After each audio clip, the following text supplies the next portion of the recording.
Good evening, fuckers. We are back with the next Train Simulator Classic request video. And rather like the last one, this one has a bit of a story behind it. If you go back a few months, there were a couple of videos, and it was two, where they had me starting on the bedpan line and finishing on the London to Brighton line. I think one was the full length, Bedford to Brighton. The other, I think it started again at Bedford and the finishing point was Gatwick Airport. But anyway, with those two lines, once I got to St Pancras, I had to do a bit of editing and miss out a section and basically restart again from London Victoria, it would have been. So, it was as good a job as I could do, but it was far from ideal. Anyway, now I don't have to do that, because I now have the route that allows us to go from Bedford. We have the Thameslink Core stations, so we can go right through central London and then carry on onto the London to Brighton line. And well, you can see our destination isn't Brighton, it's Hove, but I mean it's right next to Brighton. But I thought I'd make Hove the destination because it's just somewhere different rather than going to Brighton all the time. So yeah, we are doing the entire length of the South London and Thameslink line. So yeah, we are starting at Bedford and our destination is Hove. We are not going to be stopping at all stations. I've checked online to see which stations would actually be used on this particular service. So our stops are at Luton, St Albans, St Pancras. Then we will be stopping at all of the core London stops. The most important one being Farringdon, because that is where we change from the AC power that we are using on the bedpan line to DC, which we need for the London to Brighton section. So anyway, we'll carry on after the core stops. Well, the last core stop I think is London Bridge. Then we next stop East Croydon, Gatwick Airport, and finally Hove. In fact, the final station would have been Brighton, but obviously we're going to be turning off at the last minute really and stopping at Hove instead of stopping at Brighton. There are some stops that I'm quite surprised to see are not on that list, not least Clapham Junction, but I'll take it. It is quite the long old route, it's about 105 miles, so yeah, this is not going to be a short run. Now, our train, I can hardly believe I am about to say this, but as well as this route making its debut, which I guess it is, seeing as, the Thameslink Core has never been seen on this channel before. But this loco is making its debut. It's a class 377. I cannot believe the 377 has never appeared on this channel yet, but yeah, here it is. And I did have to check that a couple of times because I couldn't believe it's never been featured on the channel. So yeah, class 377. It's an X First Capital Connect. It is a Thameslink train, but it is still using the FCC livery. It did happen quite a bit during the changeover. So yeah, it is a Thameslink service that we are driving, but it looks like an FCC train. So it is an 8-car EMU. And even though we are really off peak. We are starting at 1:30. Yeah, it is still an 8 car. I would imagine this particular run is going to need a decent amount of cars on it. So yeah, it's off peak, but it's still 8 car. I could have made it 12, but I thought that was going a bit far. The rest of the specifics: it is summer, it is cloudy, and I've already said, yeah, it is 1:30 p.m. So that is the setup. Let's get this up and running.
And here we are.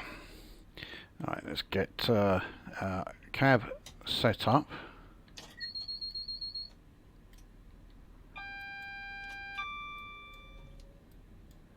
Oh, come on, there we go. Alright, let's get, we don't want driver only, so it's okay, driver ID really doesn't matter. Now route code, we don't have a code for Hove, so we'll just enter as a special. We'll have it shine the clock. Lights look like they are already set actually. Now we'll need to sort out the electric power and that later on during the run, but for now we are okay. Yeah, none of that is anything to worry about, so yeah, we are all set here.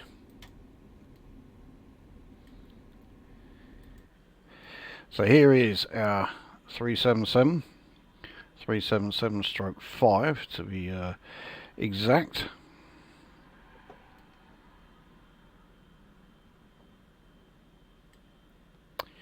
Yeah, the front coach hasn't opened here because of where it's put us, which is a bit ridiculous. Rear coaches, yeah, they're fine. So it's only the front ones. So once the passengers are on, we can get underway. So distance to Hove, yeah, 103.63 miles. It is, to put it mildly, a fair old distance.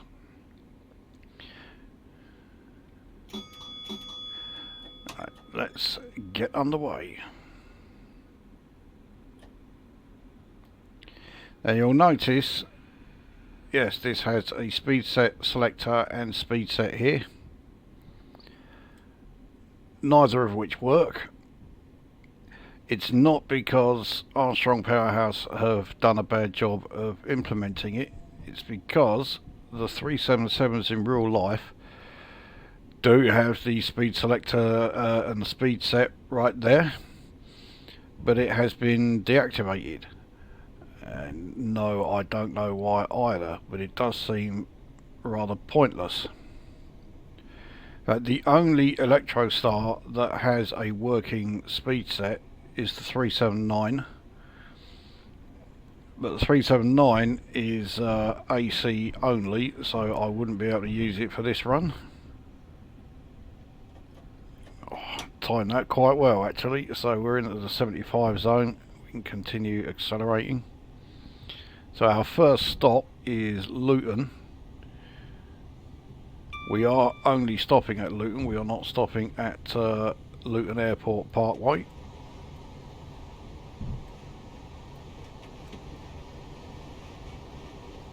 So we are now entering a 90 zone. And we are now in there.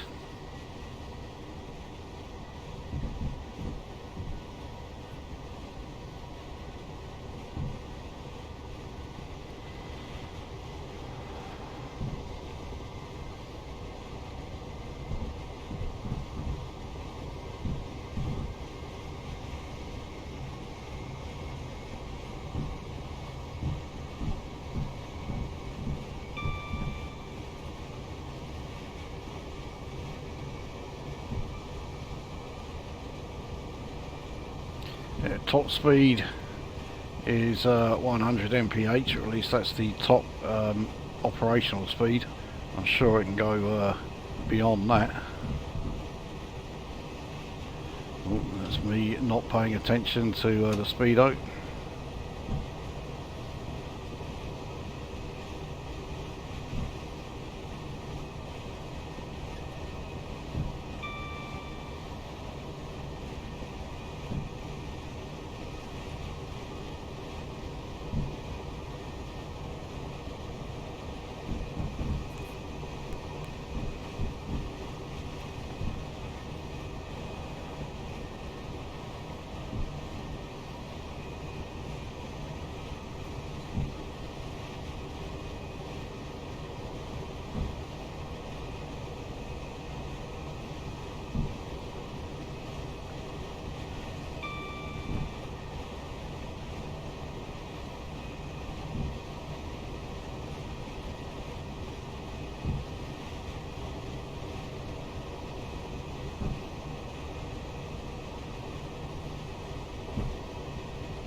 So I think one of the reasons why I didn't use the 377, well, really at all, in any of the videos so far, is that there just isn't very much that's particularly interesting about it.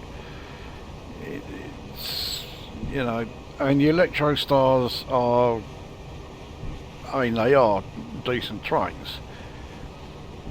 And there's no denying it, they do drive really well, you know, but there's nothing about them that makes them really stand out. They are a bit boring.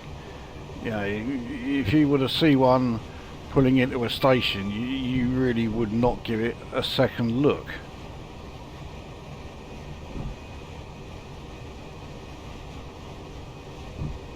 So I wanted to yeah, use locos that are a bit more interesting, shall we say. I mean, having said that, I have done videos in the 387, the 379, you know, they are other Electrostars. They are every bit as interesting as this, you know, the 377. I think I did a video in a 375. So the only Electrostar that I have not done a video in, well, now, is the 357. But that is only, yeah, now, because prior to this video, the 377 had not appeared either. So we have 75 mph speed reduction coming up. We are losing speed on this 1 in 200, but we're not losing it quickly enough. There we go, so we're fine now.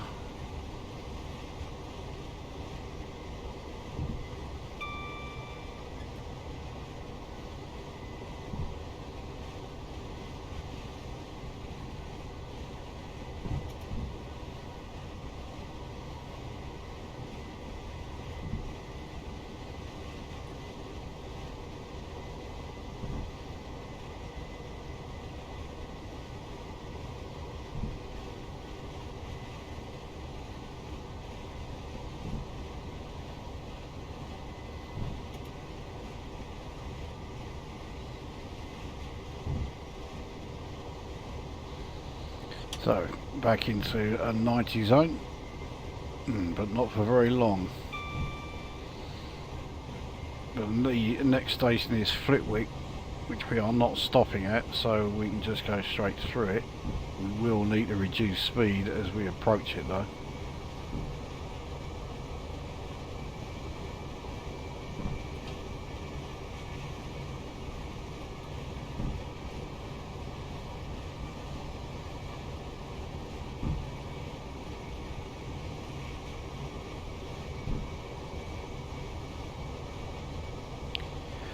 So this particular route DLC, it is a freeware route, and it is available through the Steam workshop. And what it effectively is it's the Bedpan line, the South London line, and the London to Brighton line all sort of joined together. But it also has the Thameslink Core also added to it.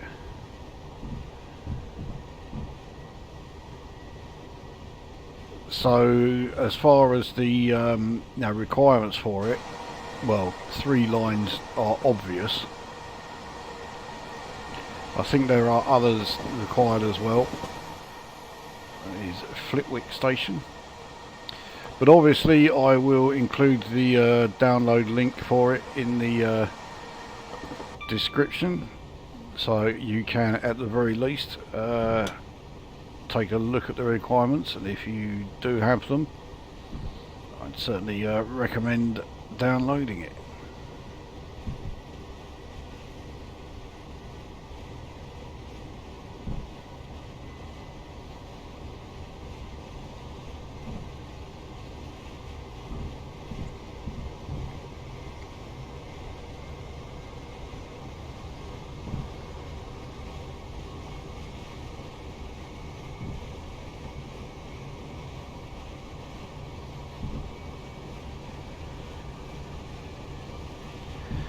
So we have a couple of speed reductions coming up, and that is again because we are approaching another station, Farringdon station, which is another that we are just going straight through.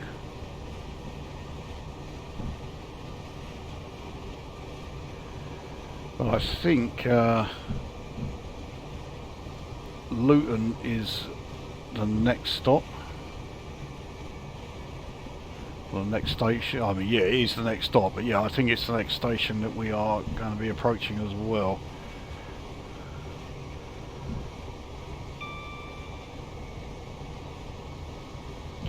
Well, we will certainly be fine for the 80 mph section, but I don't think we are going to be okay for the 70, so we need to start braking.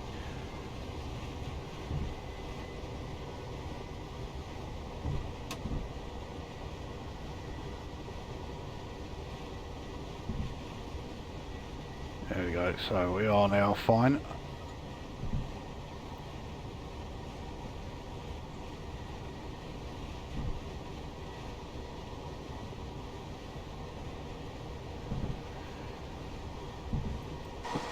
So here is Farringdon station.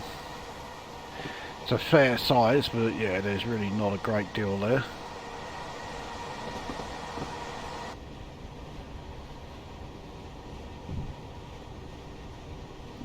We are back once again in the 90 zone.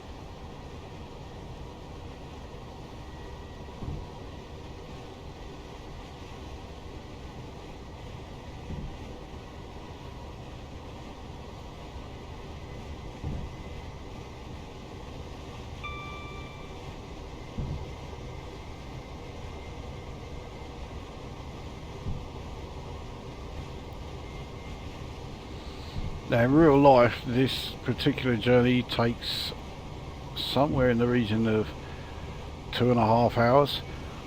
I don't think it's going to take quite that long in this one, especially as I am treating it as an express service, so I am only stopping at the stations that were sort of flagged up as express service stops. I'm still amazed though that Clapham Junction was not among them.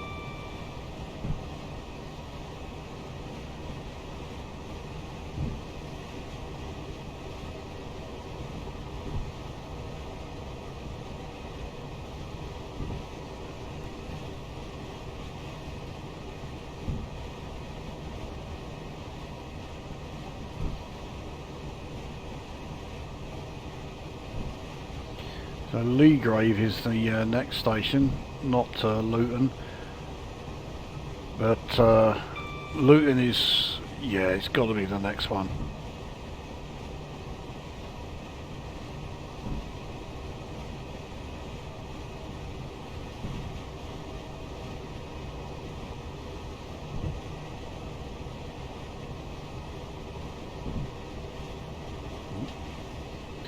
Once again, not paying attention to the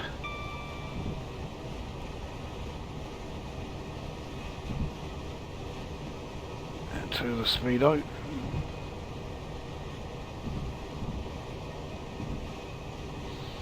No speed reductions as we approach the Leagrave station. This must be a fairly minor stop, this.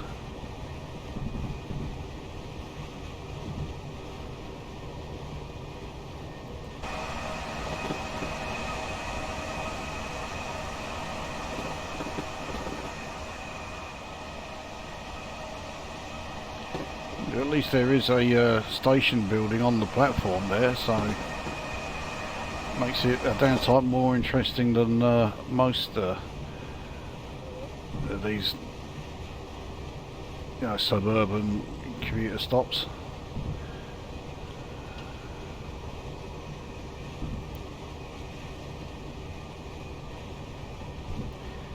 Now I've had this route sort of lined up for a video for a little while, but I could not make up my mind what loco to use on it.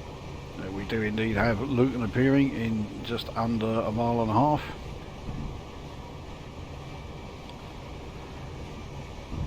So yeah, I had no idea what train to actually drive on this run, and for quite a while I settled on the 717,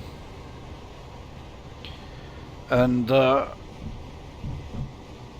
I ended up asking Jim which one he would choose if he was doing this run, and he immediately said 377 without any doubt at all, or worse to that effect. I can't remember exactly what he said. I was quite surprised by this. I mean, I was still very much the opinion that 377 is an electro star, therefore it's a bit boring. So I asked him, you know, why would you choose that one, and why were you so absolutely certain that it would be that one? And he was saying that he has done this route. It may not have been the full length Bedford to, well, it would have been Bedford to Brighton that he did. It may not have been, let's say, the full length of it, but he certainly has done the route that's taken him through the Thameslink Core. And it was in a 377. So that's why he would have chosen that, because, yeah, it's the route he's done on the train that he did it in.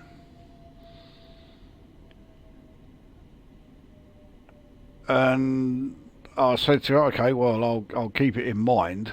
And to be honest, as soon as I said that, I was thinking, no, I really don't fancy doing it in the 377.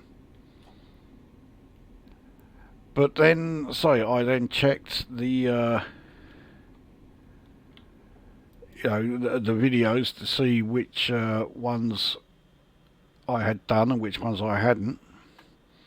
So we have parked right next to another stationary 377. In fact, it is another 377/5. But anyway, yeah, I then checked the videos and saw that, yeah, I hadn't done a single video in a 377. So that's when I eventually thought, okay, I will use that one.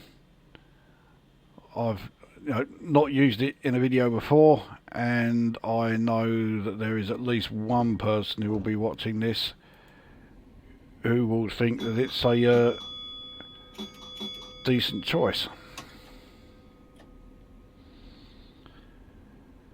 So that is Luton. Our next stop is St Albans.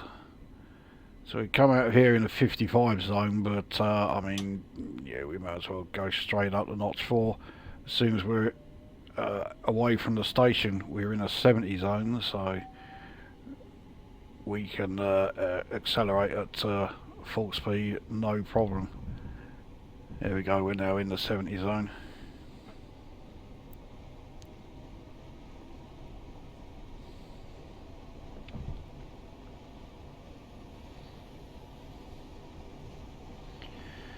Fast approaching an 85 zone and fast approaching Luton Airport Parkway.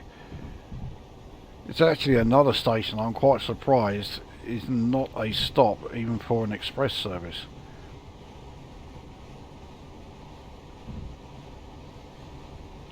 Well, I'll be honest, Gatwick Airport was not listed as a stop for the express service, but I thought that's ridiculous, so I did add Gatwick Airport.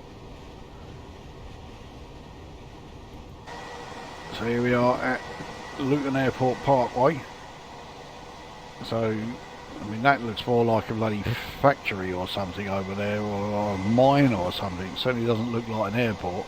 So the airport must be over in this direction.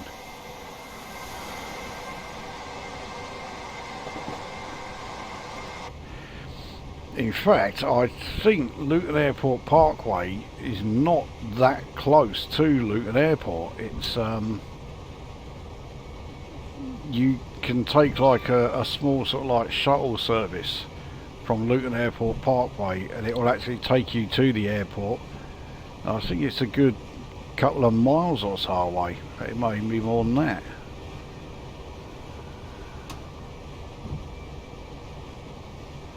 So I've already got more speeding errors in this run than I did for the whole of the previous video, which was a run that was 146 miles long.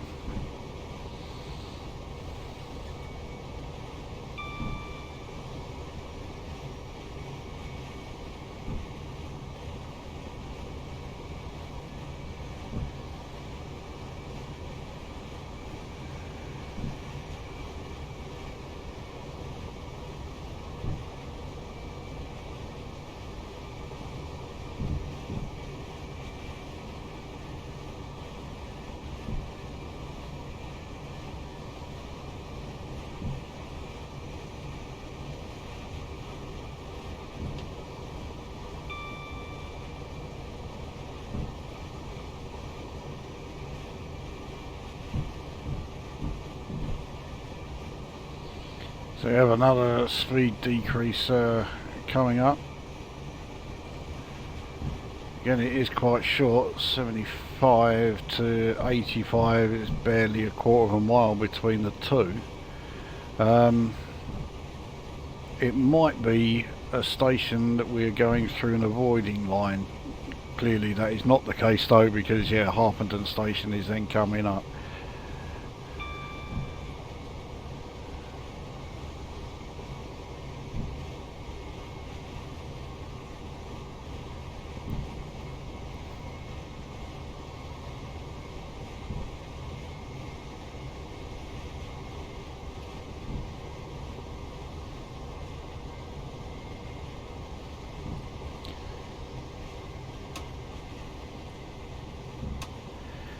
so we're fine for the 75 zone.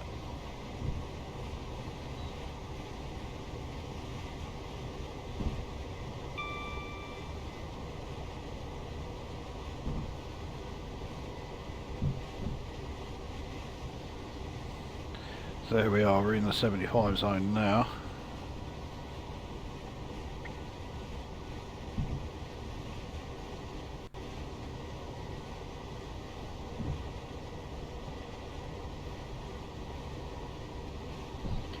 We're now back in the 85 zone and we are approaching Farringdon station.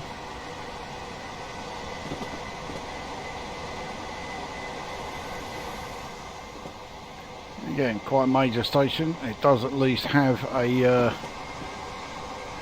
platform, you know, station building, so it's yeah, not too bad, that one. We're now in the 90 zone, so now we can get some good speed up. I think there's a reasonable distance between Luton and St Albans, so yeah, we haven't got any stops coming anytime soon.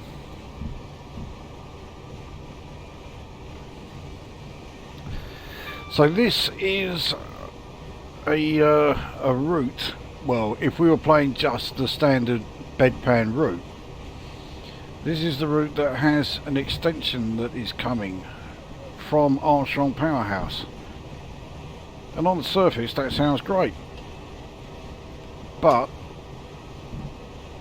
I've said this in a previous video, you can bet your fucking mortgage you will have to have the Armstrong Powerhouse enhancement for the bedpan line.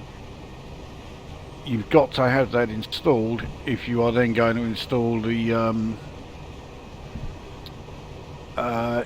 the extension which runs from Bedford to Corby. So I don't know, what is it, the trouser press line or something?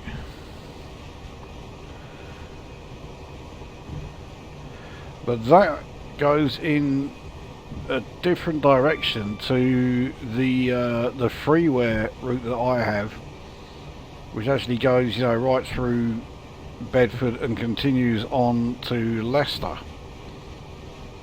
So it's not making that route redundant. This is a route that yeah, you would have on top of that. So, is it a route I'll be getting? Yeah, of course it is. I mean, it's a UK route. I will want to get it. I am fast approaching a stage where the only other routes I will be able to get are freeware ones. There is one route on Steam that I don't have. I mean, at the moment, you know, with the current Steam sale, it's only £5.99. In fact, I think to be really accurate, it's £5.89. But it's £5.89 I don't have, so at the moment I'm not too fussed about it. It's also a very short route, it's not even 4 miles long. But it does add extra career scenarios, so yeah, of course I am keen to get it. But after I've got that, the only other routes that are not freeware will be the sort of 4 or 5 from ATS. I'm leaving the braking way too late. This is St Albans coming up here.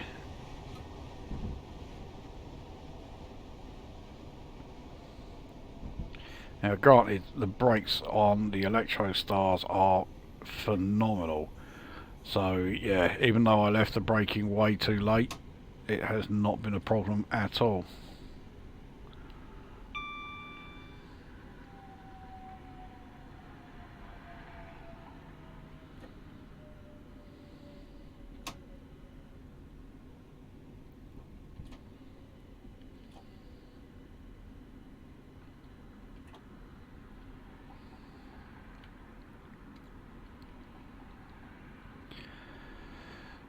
So here we are at St Albans. is another of those towns which supposedly is quite a nice place, and everything I've seen would suggest that, yeah, that is the case. But it is also a bit dull. Nothing really sort of happens here. You know, you never hear about the wild, untamed streets of St Albans. You know.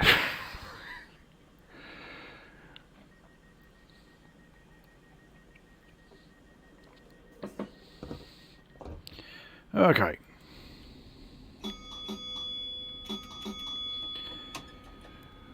Very much all set. We're in a 65 zone. We have an 80 zone pretty much as soon as we come out of St Albans station, so we can accelerate full. Take it up to notch 4. So our next stop is St Pancras Thameslink. Now, when this route is set, because this route is not set like, you know, right bang up to date, it might be referred to as St Pancras Platform A, which is, yeah, the old name that was given to, yeah, what became St Pancras Thameslink. I can only assume it is going to lose that name once Thameslink, like all the other train companies, get taken over by GBR.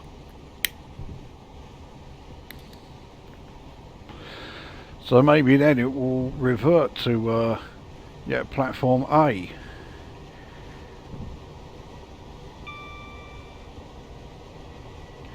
And I think, I mean, don't quote me on this, but I think the King's Cross equivalent, because that has one. It's not in the game, but yeah, I'm sure there is one in real life. If you are heading to, like, you know, Moorgate from the East Coast Main Line, but that was called Platform 0.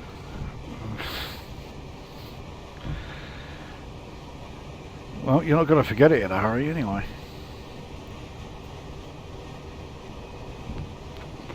Besides which, I would much rather it be called Platform 0 than a name that was suggested and was genuinely considered. And you all know exactly what that is.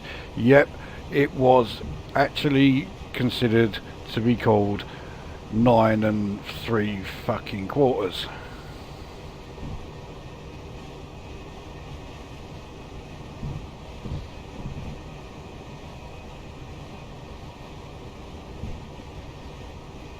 At least I think it was there. I mean, it was King's Cross. I mean, I know about, you know, what I know about Harry Potter you can write on the back of a postage stamp, and I'm proud of that. But yeah, it was King's Cross where that was, wasn't it? It wasn't Euston. Wherever it was, I mean, I really could not give less of a shit.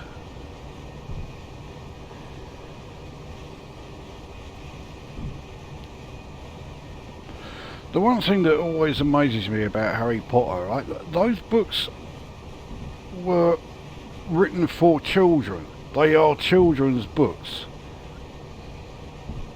But, I mean, you look on social media, I mean, shock horror, it's social media again. The number of adults who bang on and on about it.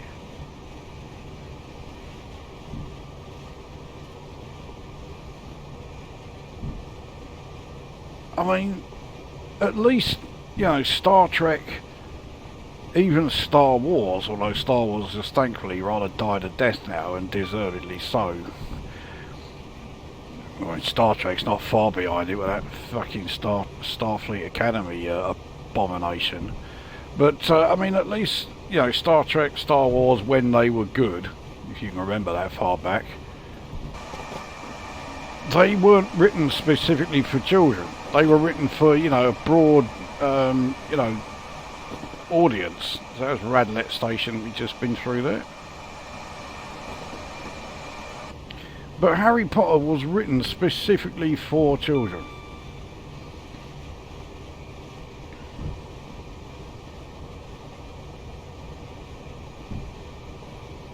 It always amazes me when grown adults would actually ask me if I've read Harry Potter.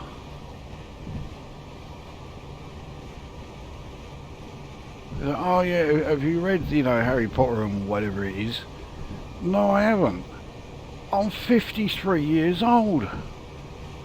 I have not read it. Fucking what? So, Boreham Wood, or Elstree and Boreham Wood is the next station. That is definitely a sign that we are getting close to London now.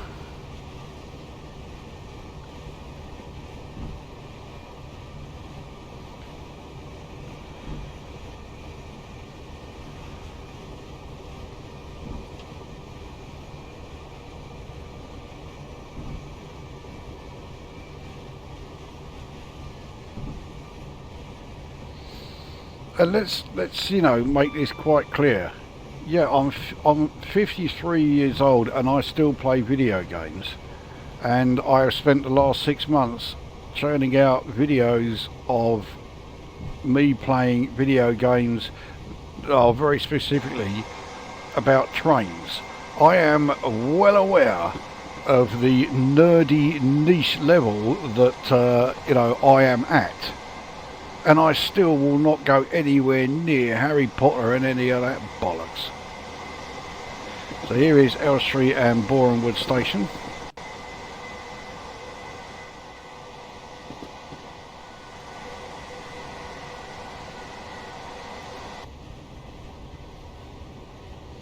Yeah, it's only now as we are approaching London, or approaching the outskirts of London, that we get this the first tunnel. Actually no, it's not the first tunnel, we've already had one, haven't we? Yeah, forget that.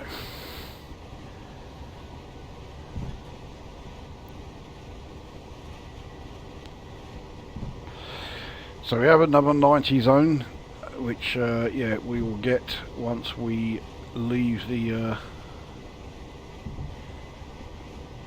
tunnel. We'll be entering that 90 zone.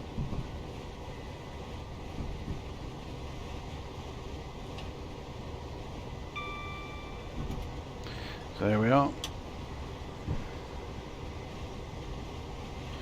I think we are rejoining the fast lanes.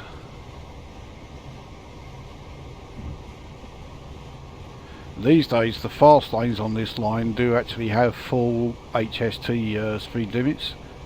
So there are 125 mph limits on them.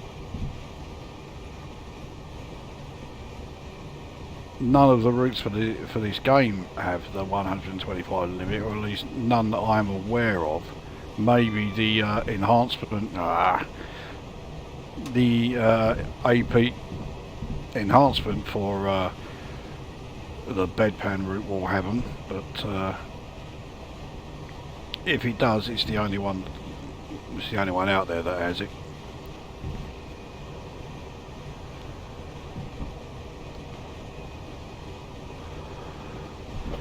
Oh, we have another 375 there. That was a Dovetail Games one.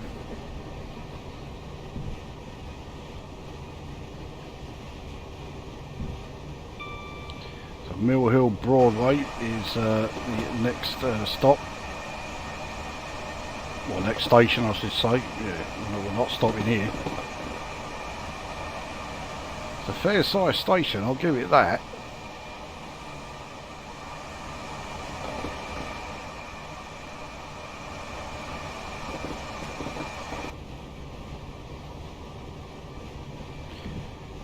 Got a bit of a speed reduction coming up here, down to 60. Now, I've also just remembered there was another question I was asked, and yeah,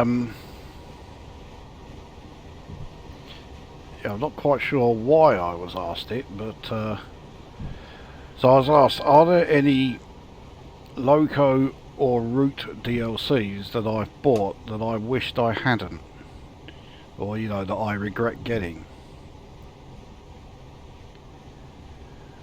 Well, as far as locos, the only ones I regret getting are the ones that have been really badly coded. So the 303, although I have got a third party patch for it that helps it massively. It's still not fantastic, but it is far better than it was, you know, in its original state. So yeah, I do regret getting it, but it could have been a lot worse.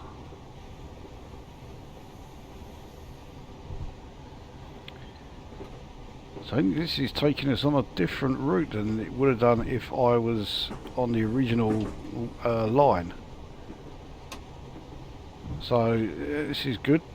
It's keeping us on the slow line here.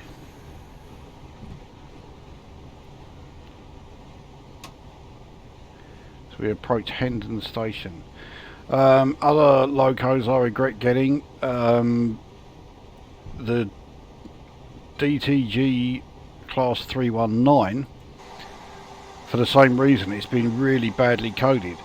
The 319 that comes with the Midlands mainline route, this exact one actually, the bedpan route, is fine. But the Loco DLC version, as we go through Hendon Station there, is awful because it runs absolutely silent. There is also a version of the Dovetail Games Class 378 which does the same thing. It's virtually silent. Now I think the Loco DLC actually is alright. It's I'm a bit slow to realise we're in a faster zone here. Yeah, it's versions of the 378 that are included with some of the routes that are dreadful. Again, because they are like practically silent. So yeah, it's ones like that that I really don't, you know, that I do kind of regret getting.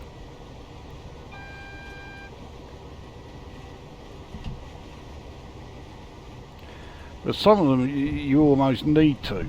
I mean, like the Dovetail Games Class 68 is pretty much undrivable because of the dreadful way they've implemented the brakes. But you need it if you want to get the Armstrong Powerhouse 68, which is very drivable. It's a great one to drive. So it's a bit of a necessary evil there. As we approach Cricklewood Station, so yeah, we're certainly into Greater London now. We'll go through Cricklewood.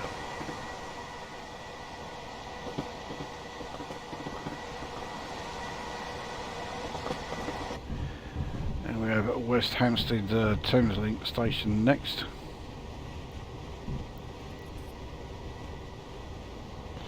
So yeah, those are the locos I regret getting.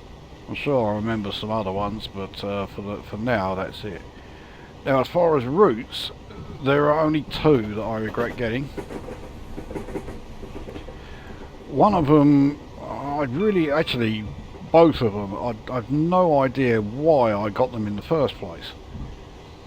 So the first one is Doncaster Works, because by its very nature it is nothing but shunting. And I don't like shunting. It's quite tedious.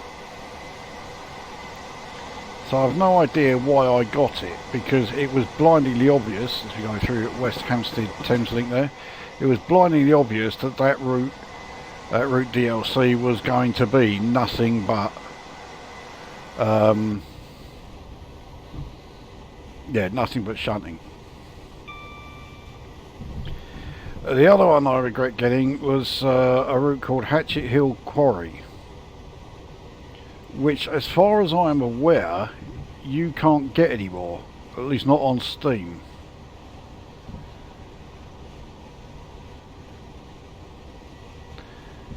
We need to start braking fairly soon. This is quite a long old tunnel. I don't remember this tunnel being this long, but oh well.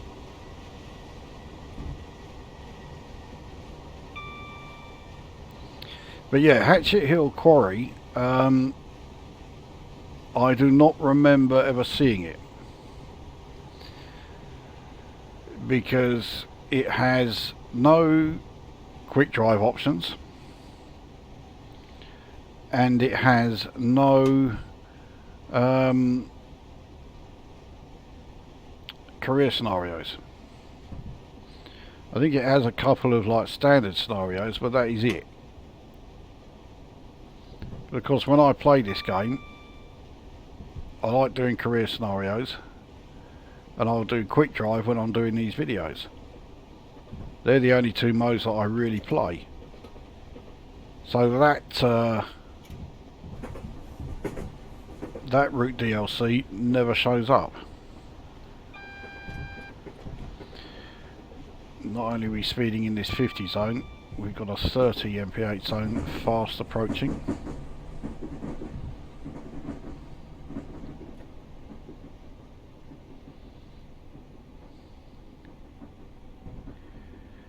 So Kentish Town, I'm pretty sure, is the last station we go through before we reach St Pancras. Now whether it's St Pancras St Pancras International or St Pancras Thameslink or St Pancras Platform A, I don't know, but it's going to be one of them.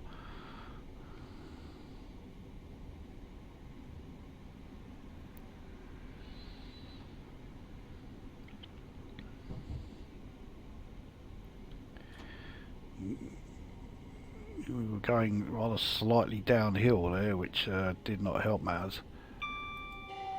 So yeah, here we are at Kentish Town. I think I slowed down a bit too much there, but oh, let's pick up a bit more.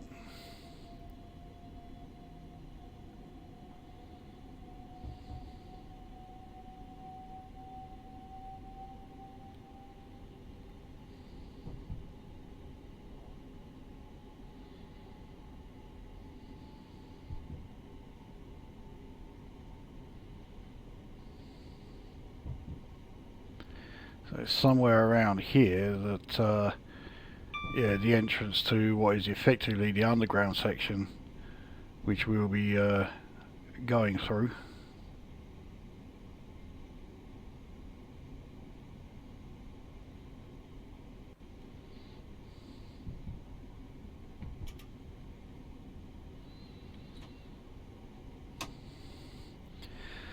We've got quite a steep downhill descent coming up.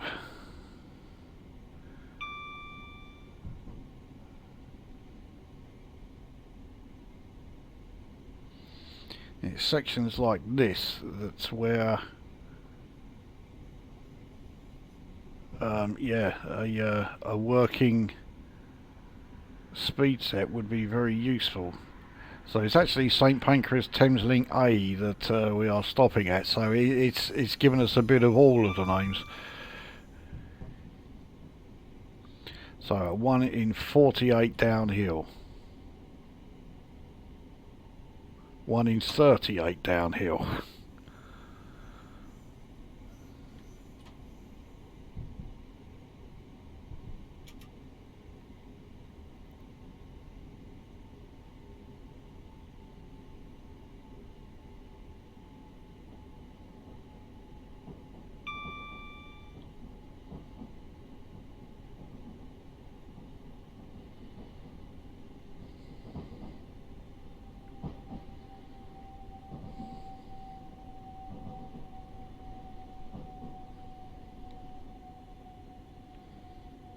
Didn't know we would be stopping at King's Cross Thameslink as well.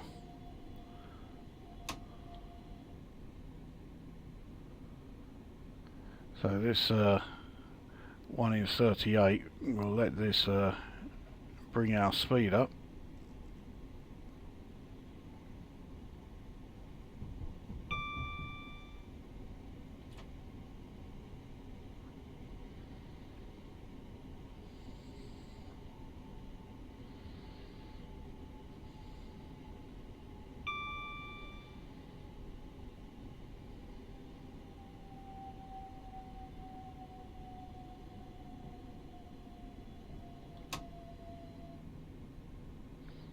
So we're now on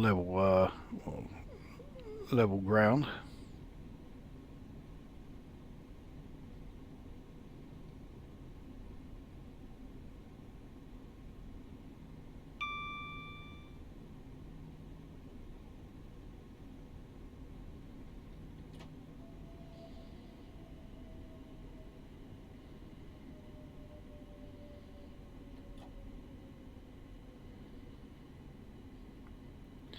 So the entire train is on the platform.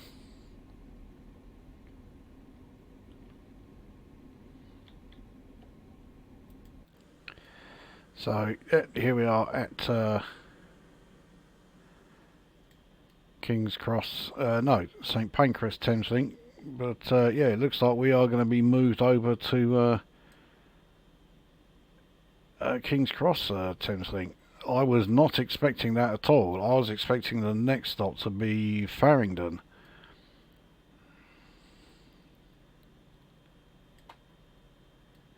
Now I'm fairly sure, having stopped at St Pancras, we would not normally be stopping at King's Cross Thameslink, but I did say we will be stopping at all of the Thameslink Core stations, so we will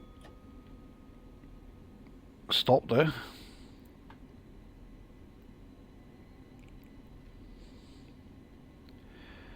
So all of this part is new to me. Well, once we leave St Pancras Station, so once we enter this tunnel, we will be into an area that I'm not familiar with. This is now all completely new.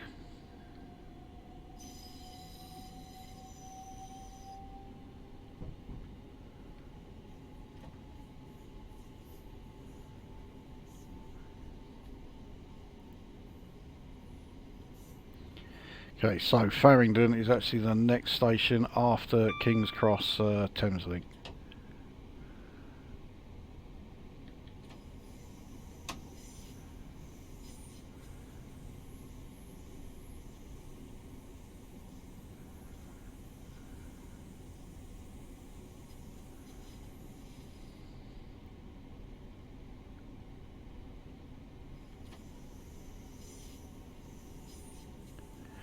Ah, so that's what this is.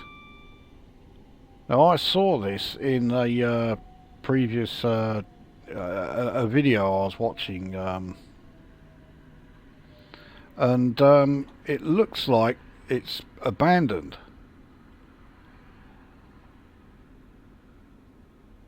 Perhaps it's just unfinished. But yeah, I did not think it was going to be. Yeah, I did not think this was King's Cross Thameslink. So yeah, that's what this is. Yeah, you learn something new every day. I wonder it was a very short stop.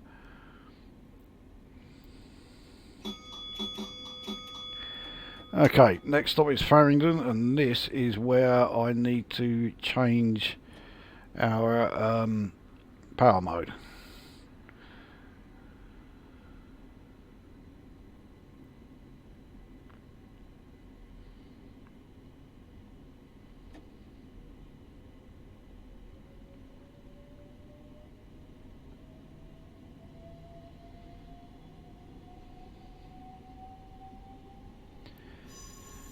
I'm wondering if at the moment we are effectively an underground train.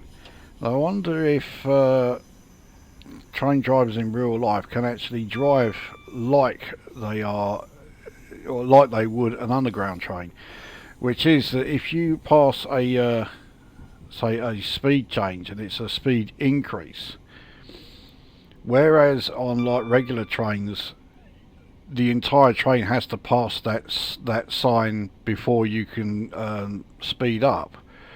With the underground trains, if you pass that sign, there we are approaching a red light here. Oh no, we're not. That red light's not for us. Oh, fuck for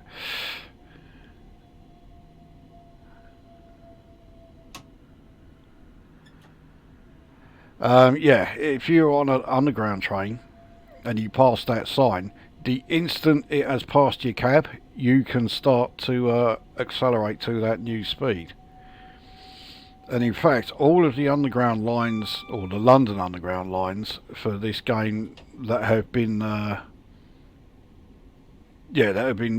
to the train simulator, they've all been coded with the specifically to allow drivers to do that. And you can see the third rail here has started.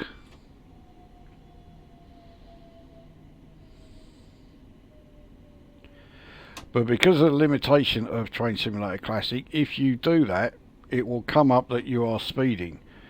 But none of the scenarios are career scenarios, so you're not getting scored. And they even say in the manual for it, look, ignore the speeding thing, you're not actually speeding. So here we are then at Farringdon. So yeah, even though we are a regular train, we are actually below the underground trains, which would be on these lines here. Anyway, before we get underway, we now have to change our control. So we bring the pantograph down. You can see that has gone off, and you can hear the power has stopped. So it's on. Now we need to bring these shoes down, and yeah, we can see again power is now on. We're all good. We just got to wait for the audible confirmation. It sounds like everything is all sorted out. Yeah, I can hear the power going through the train. We're all good. Right, next stop then is City Thameslink. Now, our acceleration is not going to be as good, and our top speed is not as good as it was while we were in AC mode. So City Thameslink, which we are approaching, is a station that routinely wins the award for most hated station in London and worst station in London, and it deserves it. There's no doubt about that. This is a station that used to be Hove Viaduct, and I mean Hove Viaduct was always a bit of a disaster anyway. I can remember back in the 80s when I'd be getting ready for school, so we're talking like very early 80s, we'd be listening to the radio and we get the local traffic reports, and then when breakfast television started and it would just carry on with there were two things, because it was the local regions, and there were two things that you were guaranteed you were always going to hear. The first was, oh, really heavy traffic on the A13 around Dagenham. Oh, what a shock. And the other thing was, there are major delays around Hove Viaducts because of blah, blah, blah, blah, blah. Every day. So Hove Viaduct was, yeah, a bit of a disaster area. But there is one thing about Hove Viaduct that makes it far better than City Thameslink, and that is that the name Hove Viaduct did at least tell you where you were. City Thameslink as a station name could not be any less helpful. So if you are meeting someone who, you know, and they're not familiar with the rail system in and around London, and you say to them, I'll say, yeah, okay, I'll meet you at City Thameslink station. Oh, great. Where the fuck's that? They have no idea. The name does not tell you anything. It doesn't help one bit. So even when you go just down to something as basic and as simple as the name of the station, it still is absolutely dismal. So yeah, it's a truly hateful London station. It really is awful. Anyway, we are done with this station. We are now making our way out of the Thameslink Core. Next stop is London Blackfriars.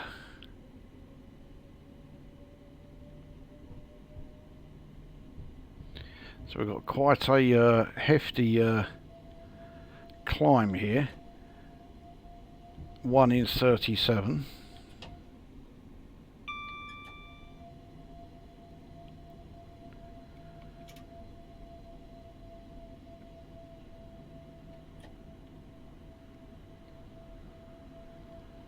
So we are in a 20 mph zone. It goes up to a 30 mph zone just as we are, well, we are entering Blackfriars station now.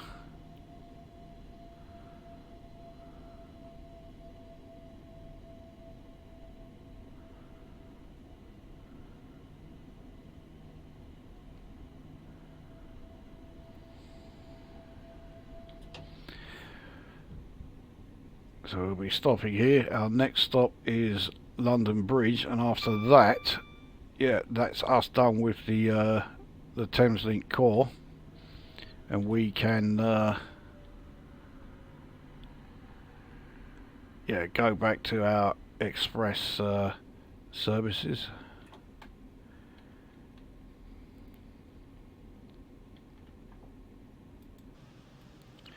So this is Blackfriars.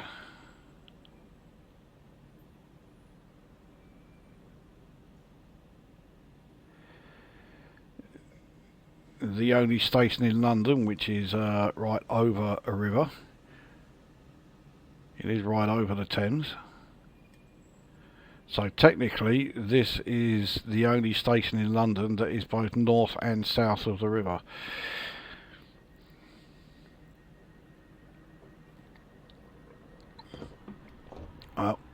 That bloke is, yeah, just a bit too late.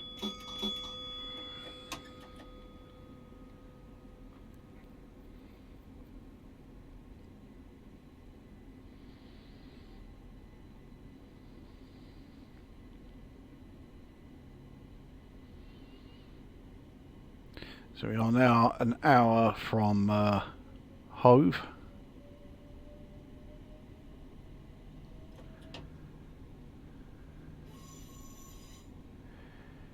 You need to go fairly easy around this section. We have a 15 mph limit fast approaching.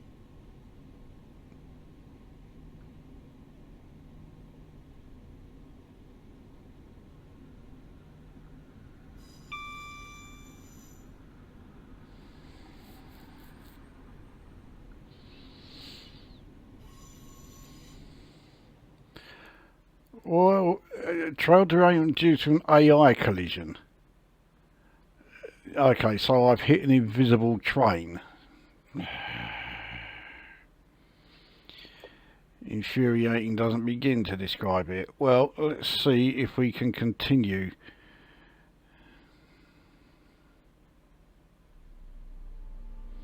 Speeding 10 times. Yeah, okay. Right.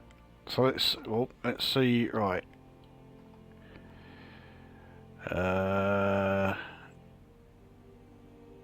Okay. Well, Blackfriars is where we just come from, and Hove there we go. Right, so let's see if we can resume. And it was what was the time? Well, let's say it's taken us an hour. Right, here we go.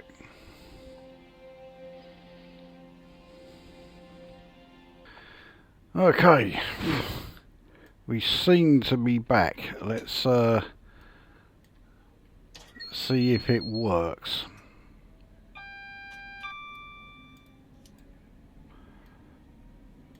Now, yeah, it is set to DC.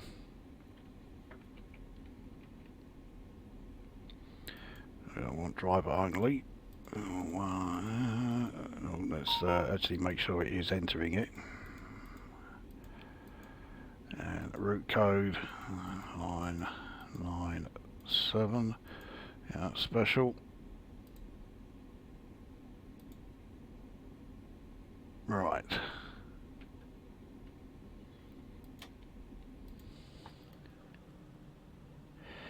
So here we are, lights are all on. Let's let the passengers on, and hopefully we can continue. You can clearly see St. Paul's behind us there.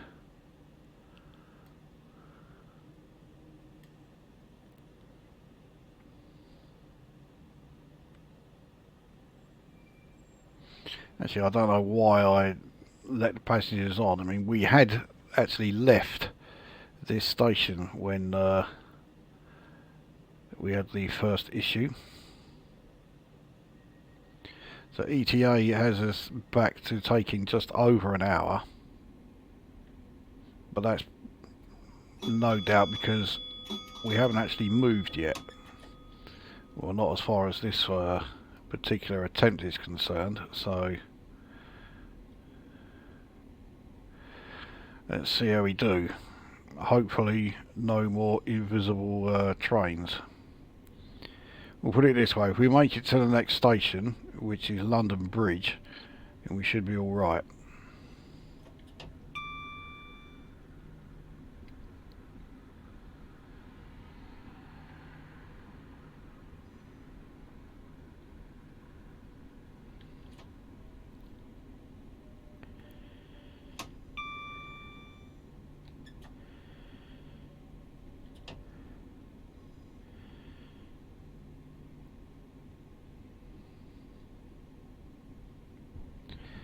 So I think it was somewhere around here where it happened as we were approaching the turning. Yep, so now heading down here. We're in the 15 zone, so we've come off the line that would have taken us continuing on towards, well, eventually all the Chatham main line. We're now on the the Blackfriars spur, which is taking us towards London Bridge. We're on a 1 in 80 downhill.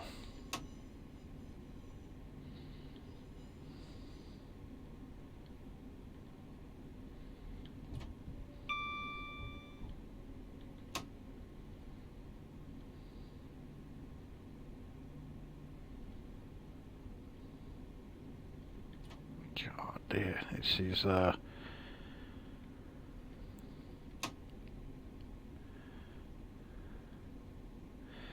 problem is, because it is such a steep downhill gradient here, and because the brakes on this thing work really well, if I put it into just step 1, which is very light braking, but yeah, it really does slow us down.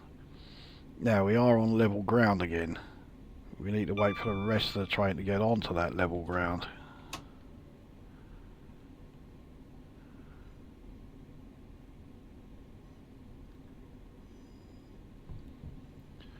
So we've come off the Blackfriars spur.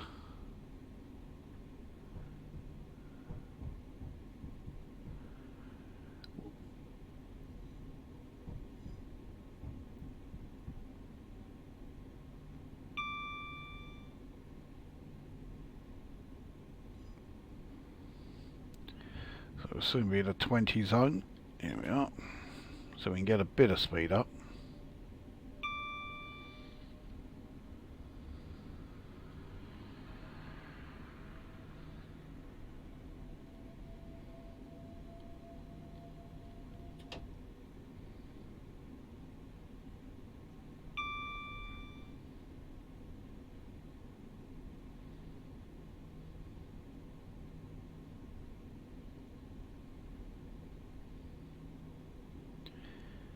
As we approach London Bridge,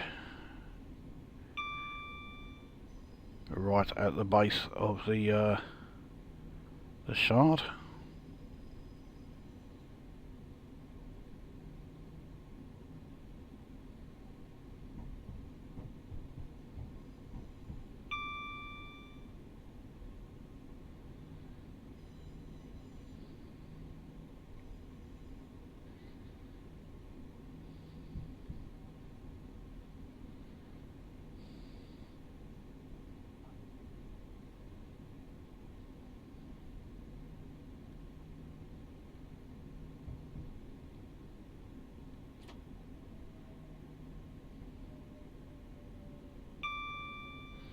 It's a big old platform here, absolutely no danger of us not being able to stop with the entire train on this platform.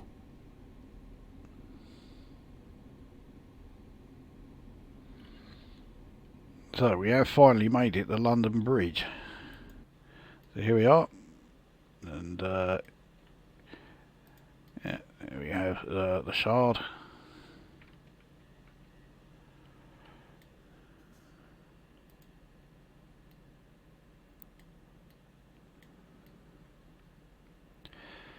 without doubt the quietest I've ever seen London Bridge.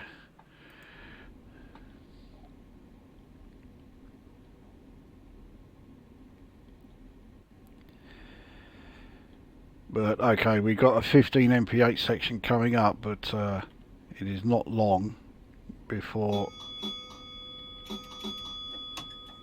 we are actually on the main London to Brighton line, and we can then start getting some actual decent speed up. So the Thameslink section, the Thameslink Core, is rather slow.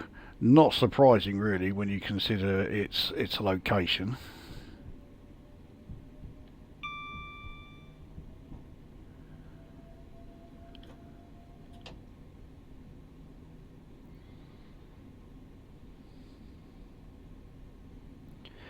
So our next stop is East Croydon. I would have thought it would have been South Croydon, but I can never remember which one is the you know, is the route that is particularly, or yeah, which one is the main station for Croydon, whether it's south or east.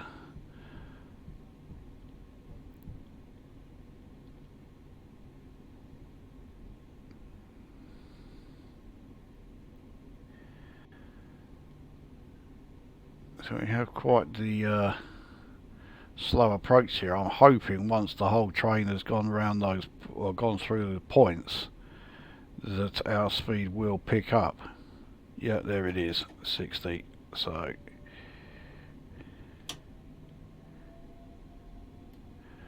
forgot to open the windows again.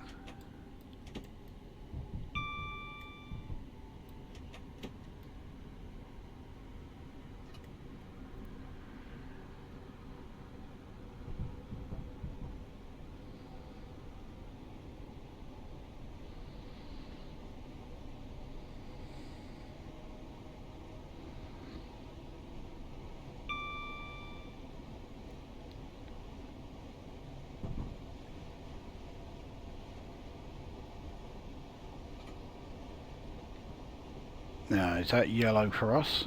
Yes, it is. That must be because of the points that we are approaching. Although it's not blinking, it's a solid double yellow.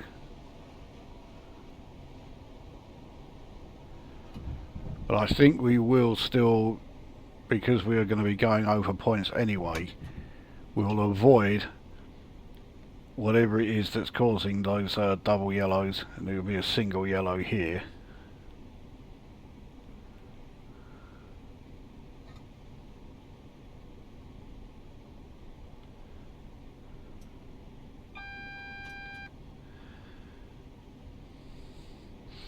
Yeah, see, but we do have the points marker there telling us that we are going to be shifting over.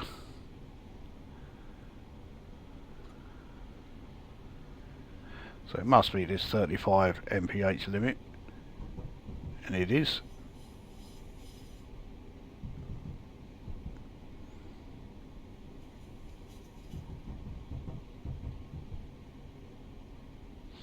And yeah, we're back into, there you go, back into the greens.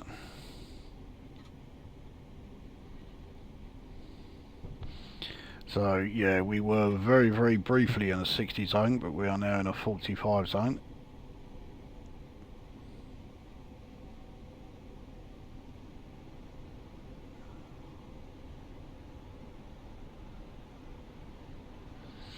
So we're approaching New Cross Gate.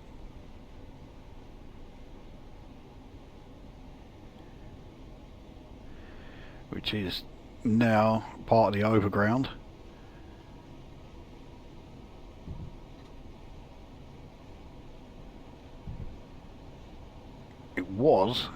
It's in the underground station when the East London line was still up and running.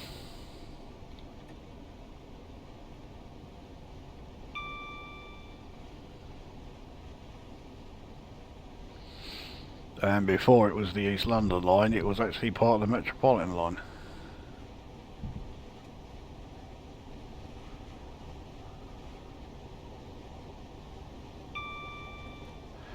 Right, yeah, I've got to start braking quite hard here. We have a 20 mph limit once we are at the other side of New Cross Gate.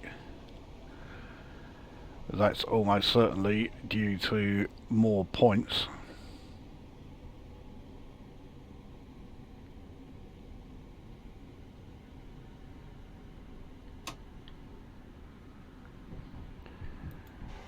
So here is New Cross Gate Station, or such as it is.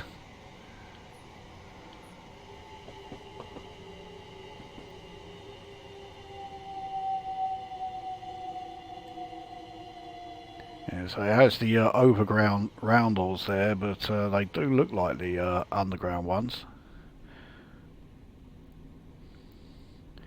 So these must be the points that it's sending us on to. Yeah, there we go.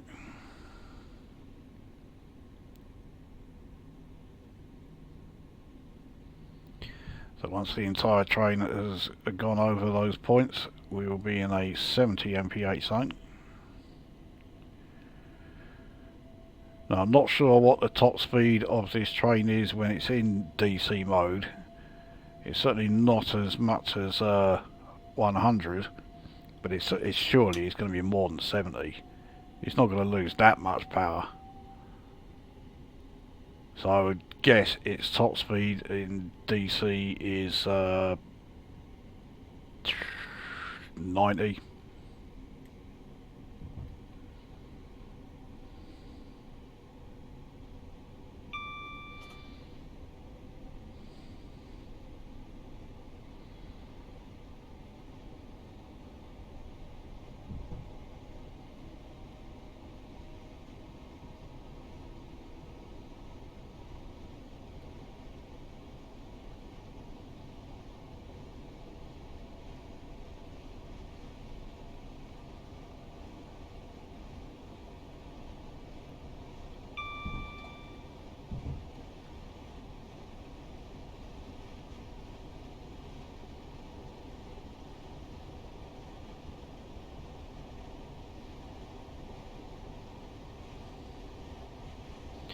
So it's quite a steep climb we've got here, 1 in 100.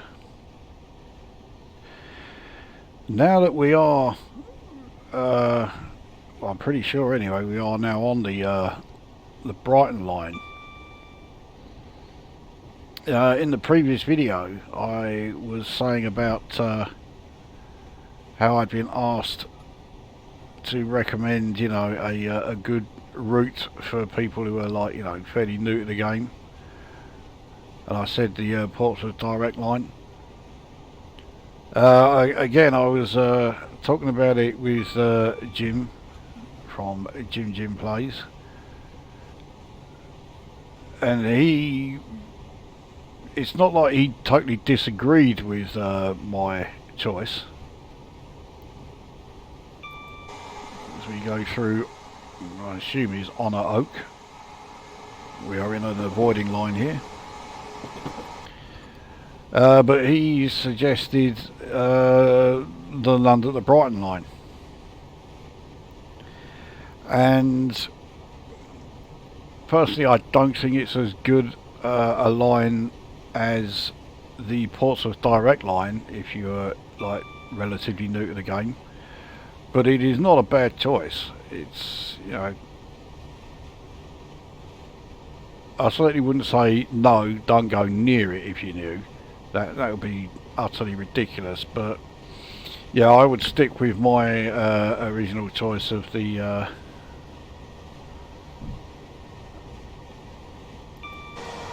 this is Forest Hill Station, but yeah, I would stick with my original choice of the Portsmouth direct line.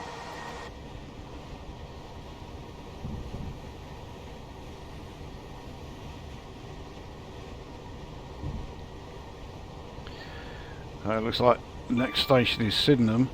I'm not sure if we are yet on the Brighton line then. I think we may still be, maybe we don't join it until we get to Clapham Junction.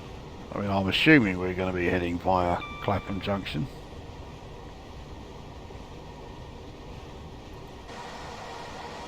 So here's Sydenham. Is it my imagination, or have they spelt Sydenham wrong in the route display there?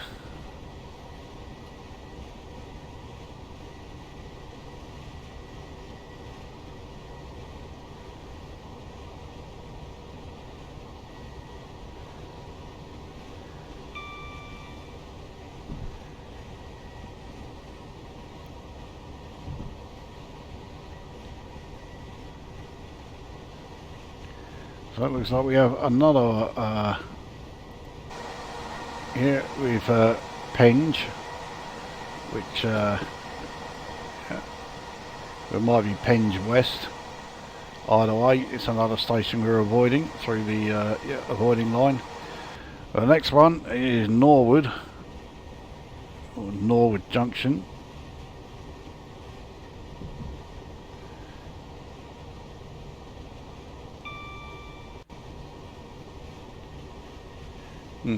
Some unfinished sections there. There was a station with no platform. Couldn't see which one that was.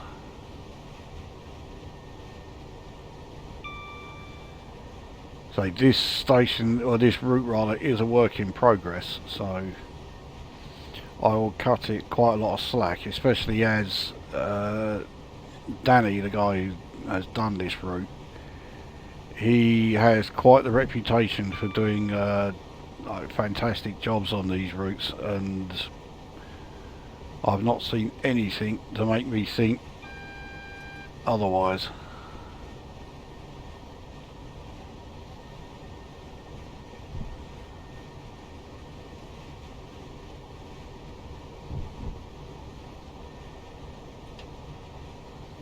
So here's Norwood Junction, everything's fine here. And next is East Croydon, so this is going to be one of our stops. So we are stopping at East Croydon, not South Croydon. I mean, it could be that South Croydon is not on this line we're on. I really don't know.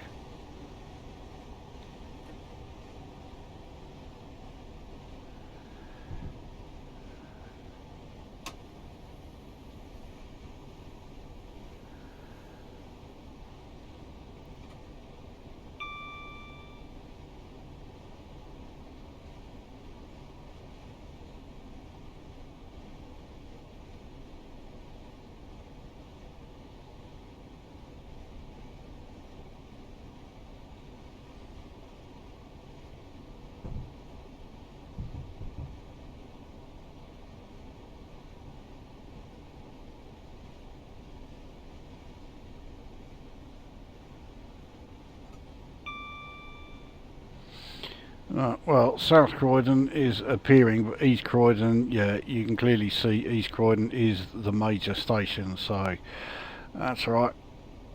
East Croydon it is, South Croydon we're not going to bother with.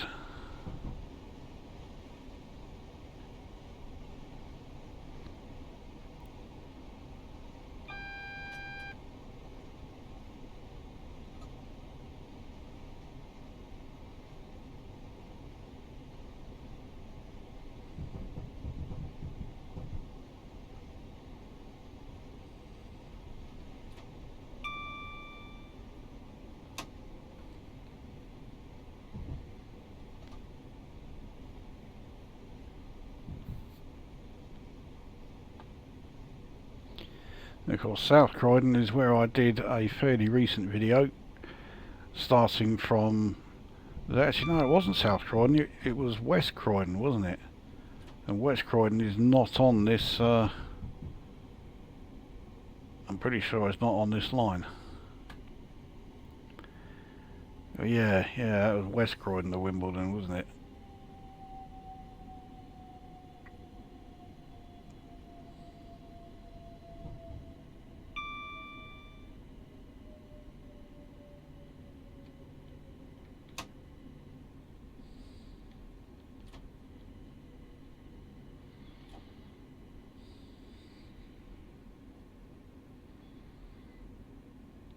Well, we stopped rather early for an 8-car train, but nevertheless the entire train is on the platform no problem at all.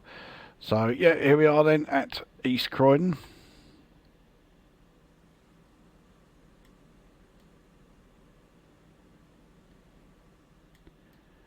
Getting pretty quiet here.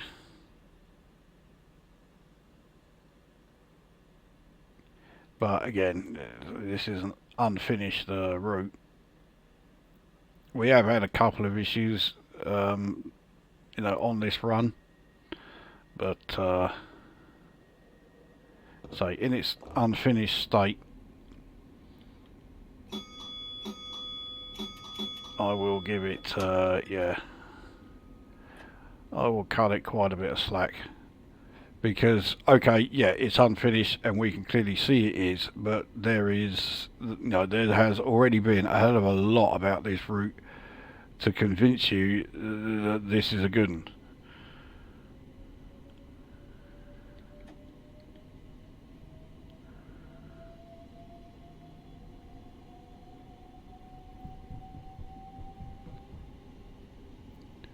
It's just that it will be even better once it is finished. Anyway, that was East Croydon, so our next stop will be Gatwick Airport. So this is a stop that I added. It just seems unlikely, even though this is a, yeah, this is an express service. It would be stopping at, you know, say the major stations. You can't tell me that Gatwick Airport is not major enough a station. Of course it is.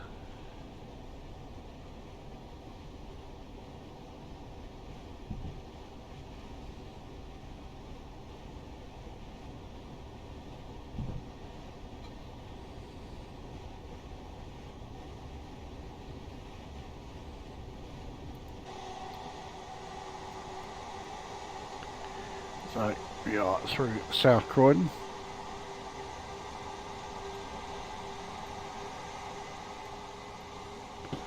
Now you can look at the detail of the surroundings. It goes on for a fair old distance, and I am well and truly speeding, although we are about to enter a 90 zone. Yeah, we are now in that 90 zone, so... So Purley Oaks is the next station, which is quickly followed by Purley.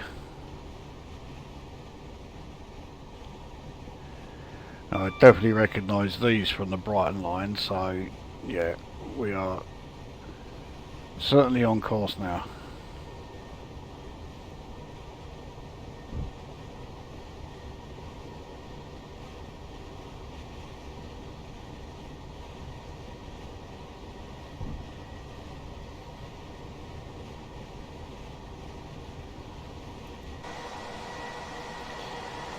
So yeah, Purley Oaks station.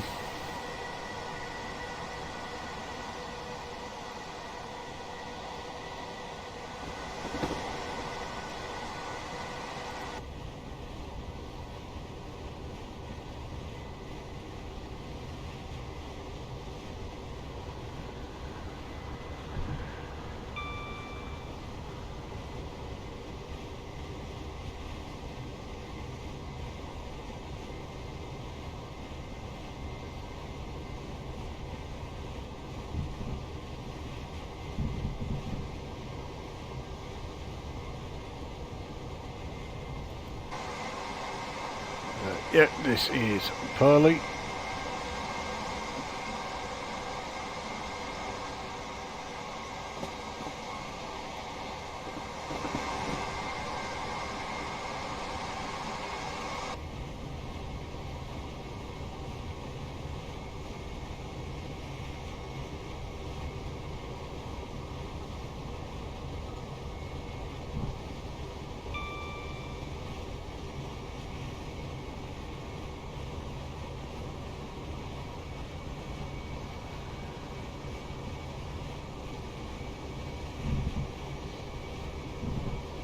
So we're getting pretty close, well I say fairly close to the 80, or to the speed limit.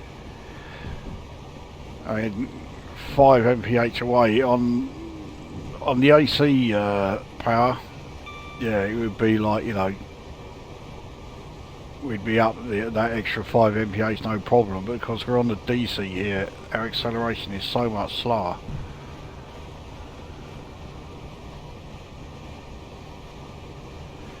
Now I freely admit that was just a load of old verbal diarrhea guff, but I had to make it sound like I was saying something.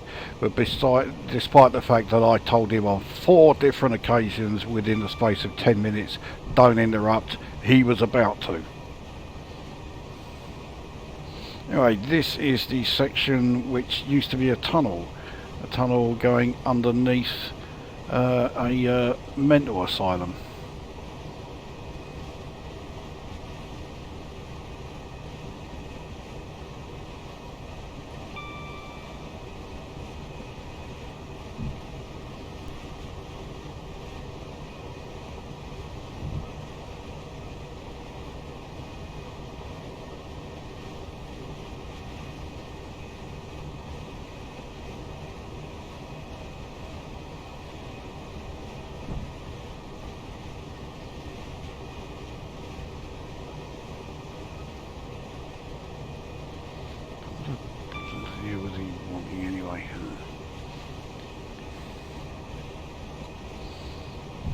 Anyway, I'm not going to let him put me off anymore.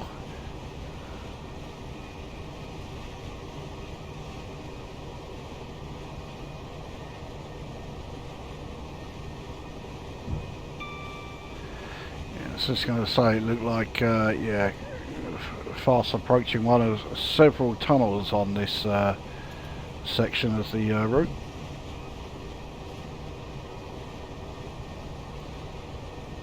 There are an awful lot of gradients on this route as well. We're currently on a 1 in 150, so even though we're in notch 2, we are slowing down. Actually no, we are now speeding up because it's now 1 in 200 downhill.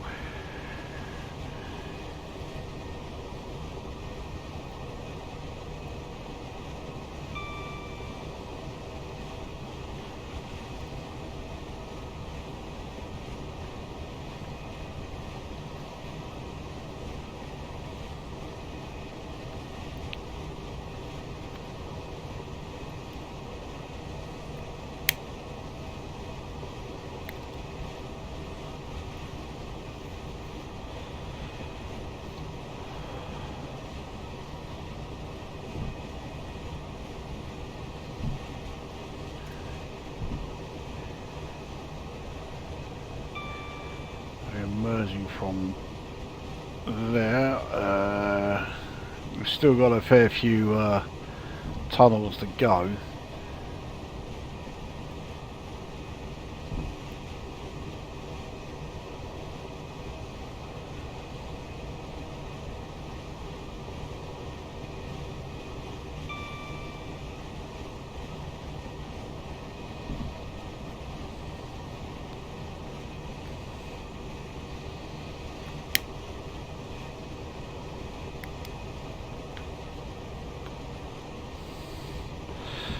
Right, we have a speed decrease coming up.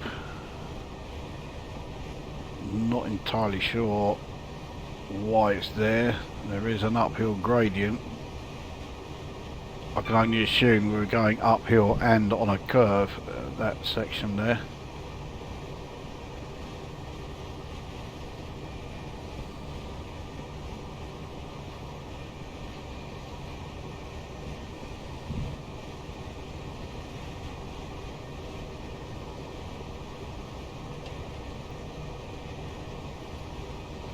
So we're on a 1 in 107 downhill. So we certainly need to start braking. So next tunnel, fairly short.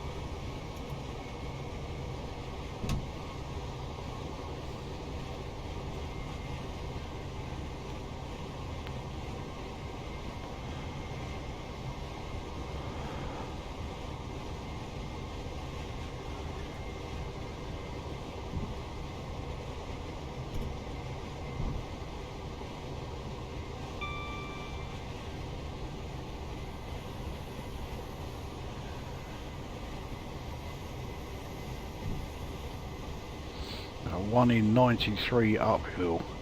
No wonder our speed really sort of like dropped off there.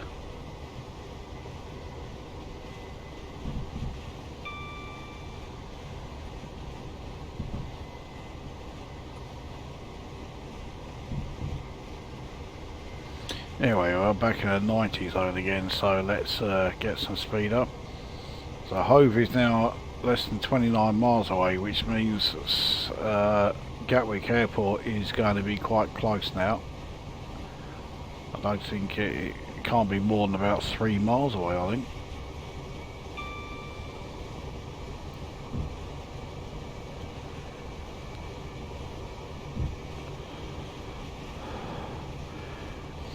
I know we have a station coming up before then. I can't remember the name of it, but it's really close to Gatwick. I mean, like right on its doorstep.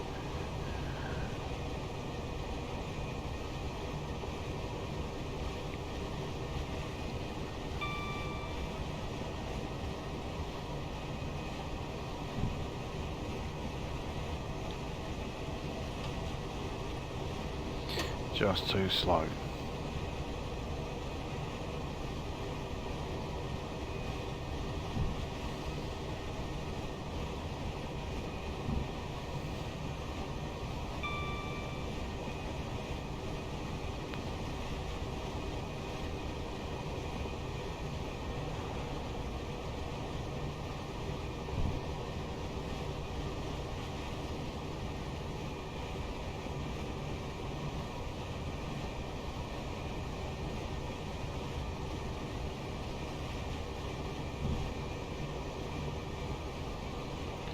So Hawley Station, I think that is the one that is, yeah, right on Gatwick's doorstep. So we will just go straight through there. But we'll probably have to start braking while we are going through there in order to stop for Gatwick.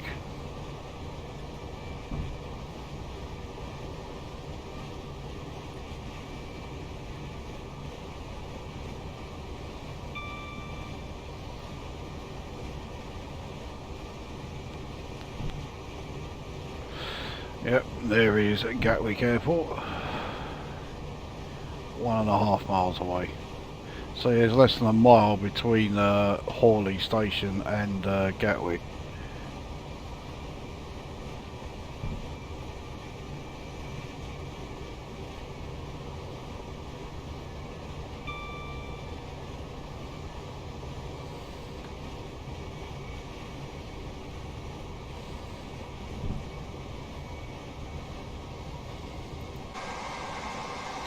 So yeah, here is Hawley Station.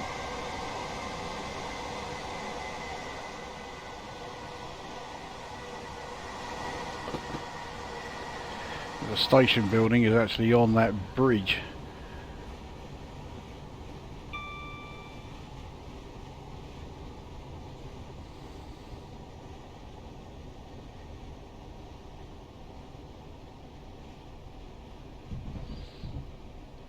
You can see a plane coming into land. Yeah, there it is.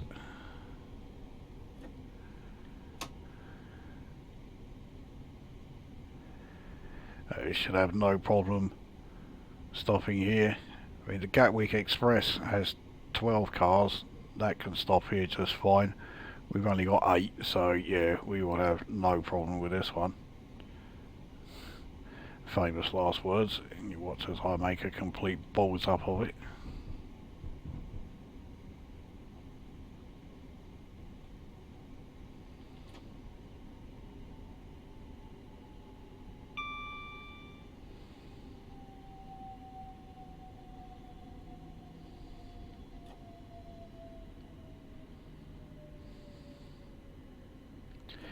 Yes, we are at an incredibly quiet Gatwick Airport, but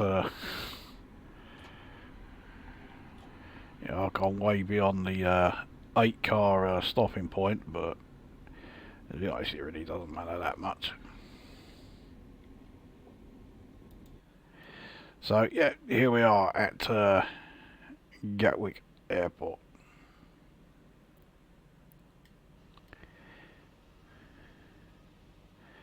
So incredibly quiet Gatwick Airport, but I'll say once again, this is an unfinished route. As it is a lot of the time when doing quick drives, Gatwick Airport is often this quiet anyway.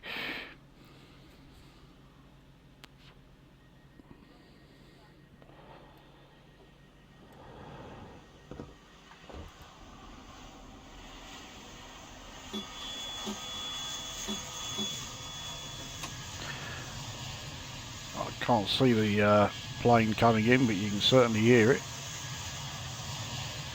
Ah, there it is.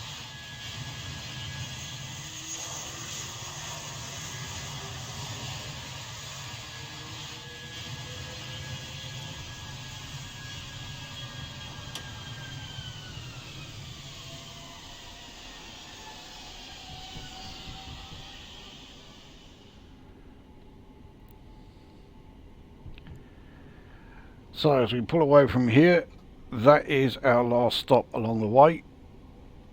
Our next stop is Hove.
Three Bridges station.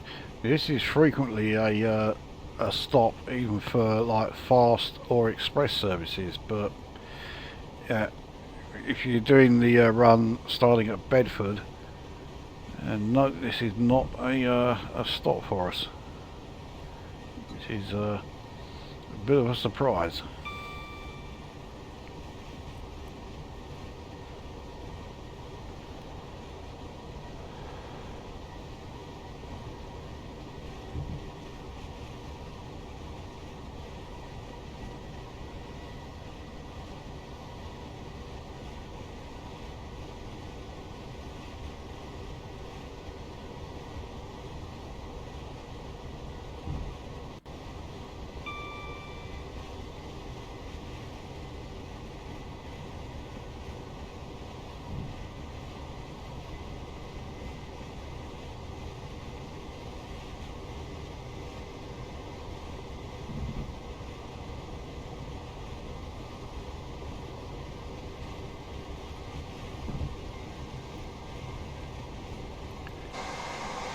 So yeah, here we are, Three Bridges station.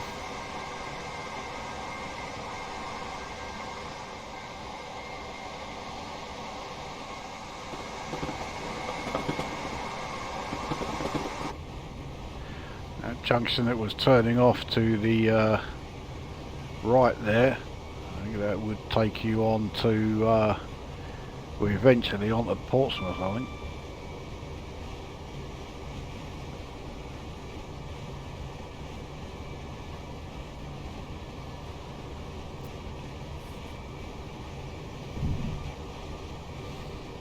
If not Portsmouth, then certainly Southampton. But, right, we have an 80 MPH section coming up.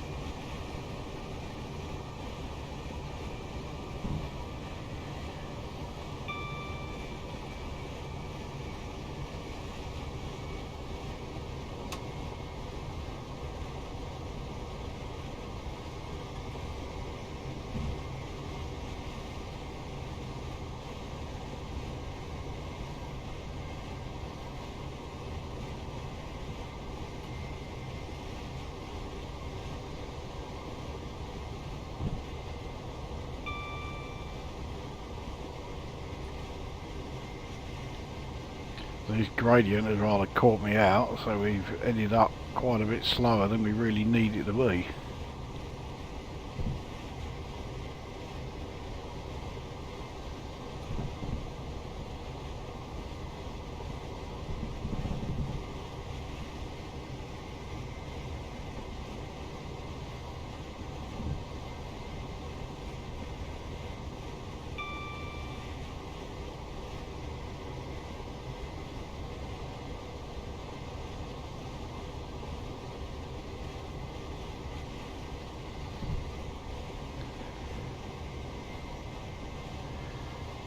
About 90 mph limit as we are entering the tunnel.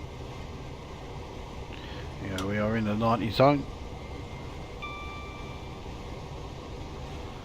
The Balcombe station coming up next. Again, just going straight through.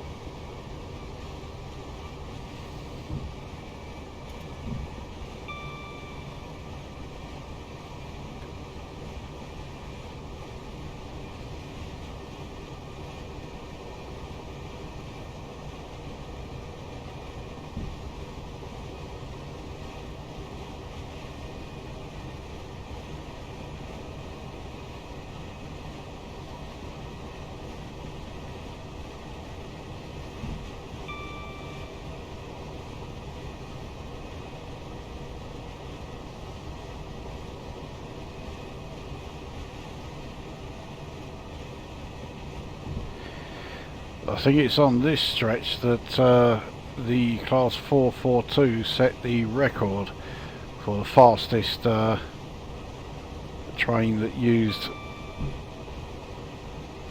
third rail DC power. Something like 107, 108 mph.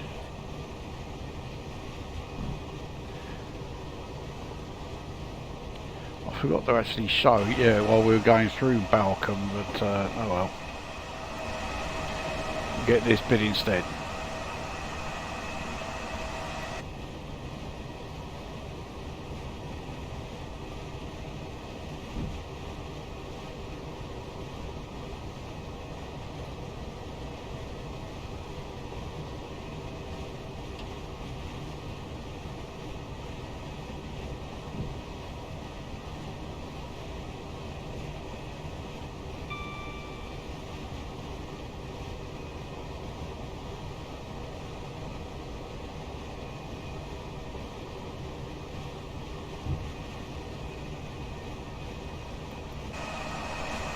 Quite the hefty viaduct here.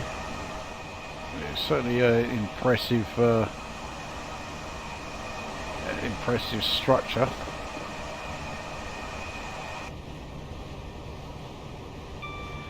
think, yeah, we're coming up to Haywards Heath. There it is on the route display. Again, just going straight through. It's another of those stations where, yeah, most of the fast and express services would still stop there, but we're talking about trains that were coming from, you know, Victoria, London Bridge, not trains that came from Bedford.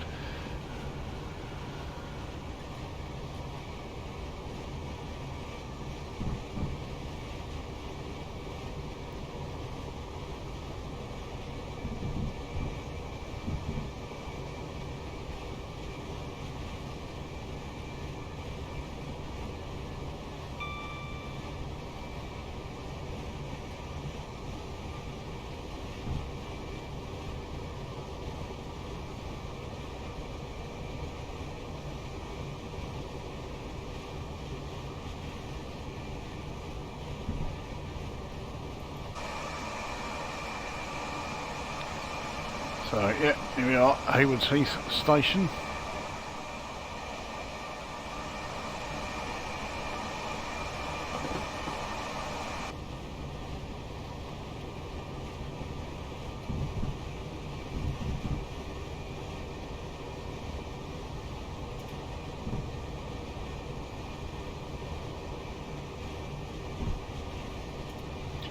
Quite a short tunnel, that one.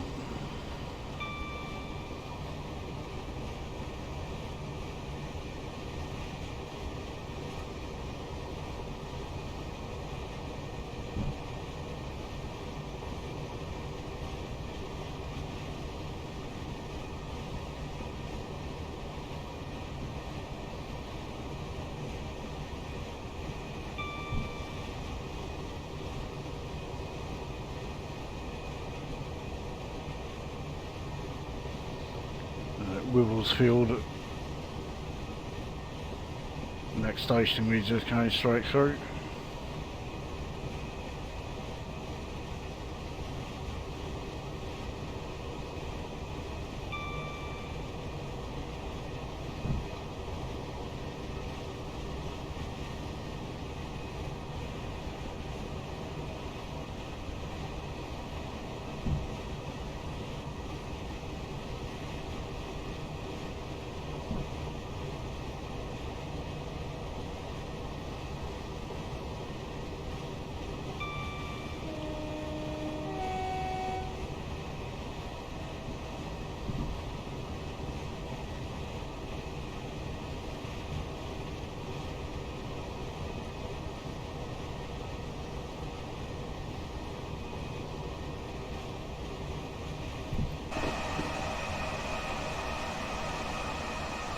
So yeah, Wivelsfield station is extremely unremarkable, not a hell of a lot there.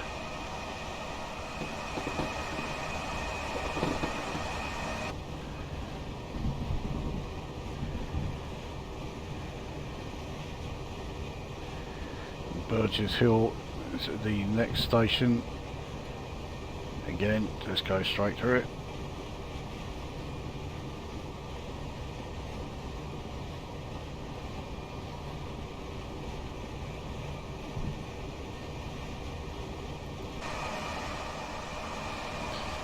At least we got, like, you know, a couple of station buildings on the platform there.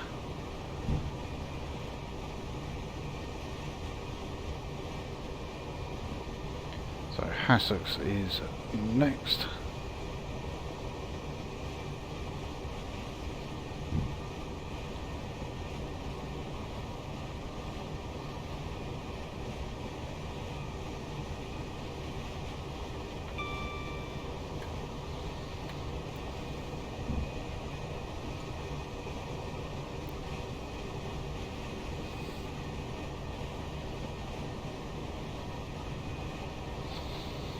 Only thing I know about Hassocks is it's one of the answers given in the legendary Two Ronnies sketch, the mastermind answering the question before last.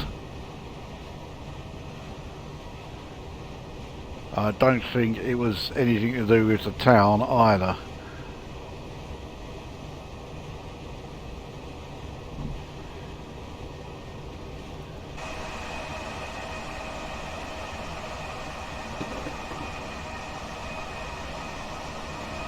So yeah, Hassocks station again, yeah, totally forgettable. Really not a great deal there.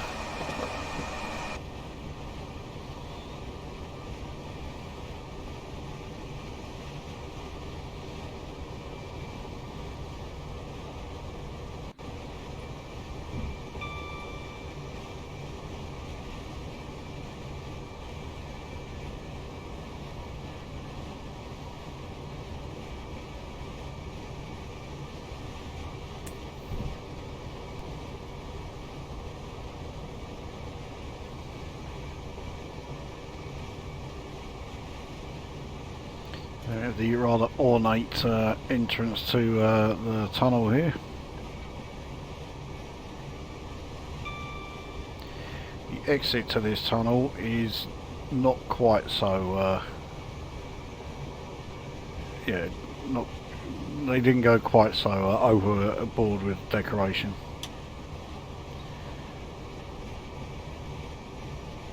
I mean, Brighton is the home of garishly over ornate decoration. I mean, it's You've got the Brighton Pavilion there, so you know.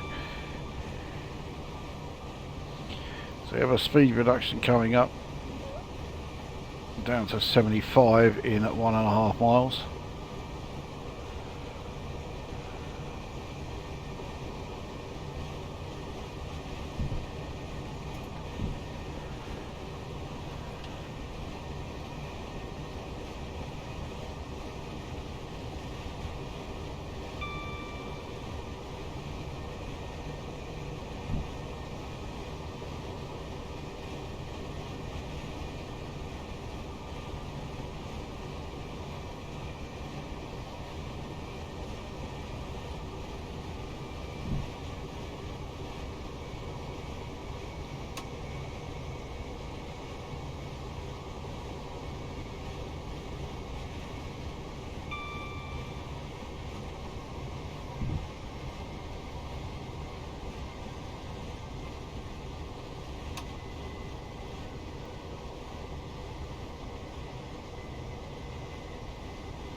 So we are in the 75 zone.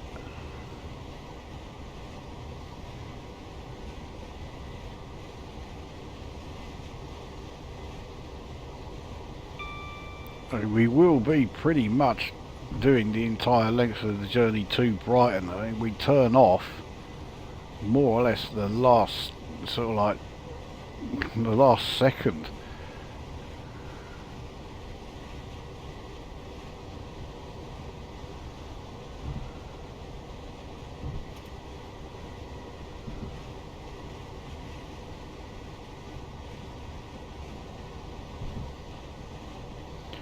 So yeah, I think once we leave Preston Park, that may well be where the junction is that where we take the points to that will take us down the branch to Hove. I'll say this is an unfinished route. For all I know, the route to Hove could be completely blank. It's not been done. I hope not, but it is possible.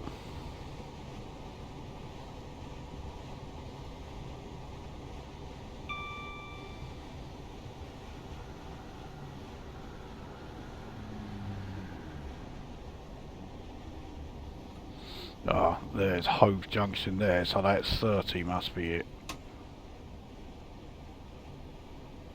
You've had there is Hove, so there you go.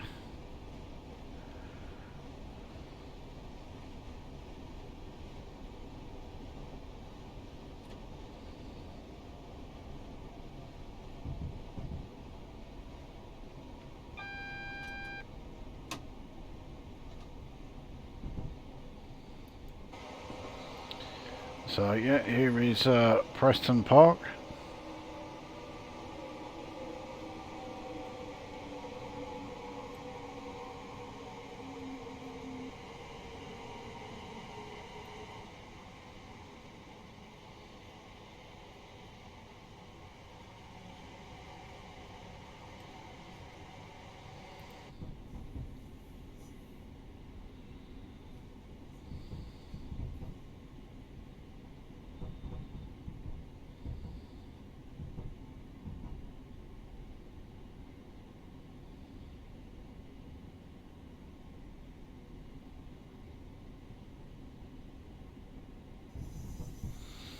So yeah, here is the Hove Junction.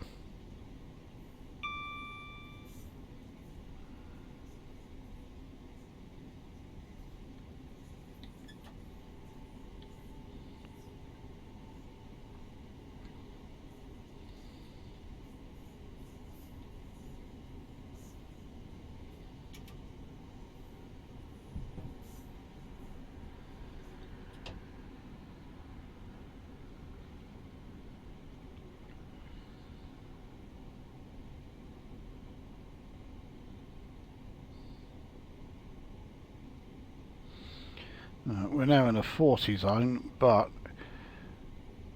yeah, it's another 30 zone coming up pretty sharpish, so it's really not worth us accelerating.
So we are entering a 60 zone, but we'll actually be in the 30 zone before the 60 speed limit actually gets the chance to take effect. Here we go.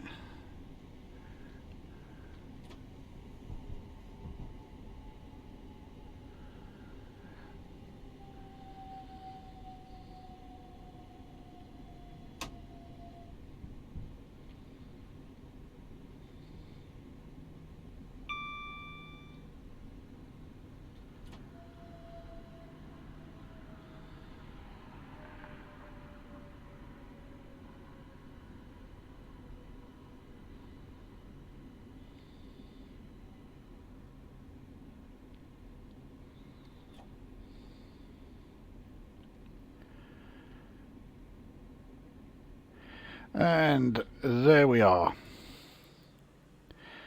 So that was Bedford to Hove in the Class 377 via the Thameslink Core.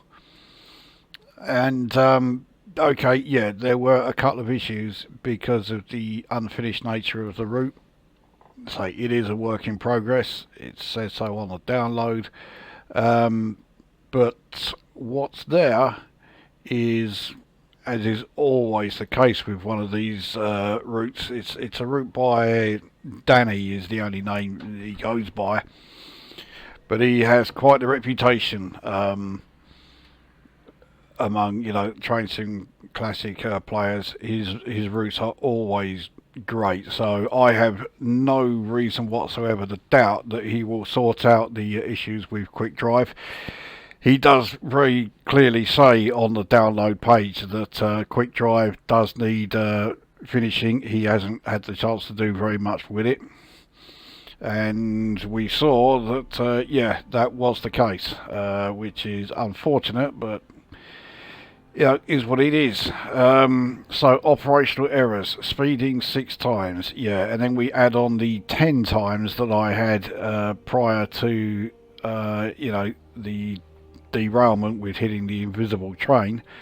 So yeah, 16 speeding errors on a run that was, well, it was about 104 miles. It's not good, to put it mildly. But it's a great run, and once it's finished, it'll be a fantastic run. So hopefully that comes along fairly soon.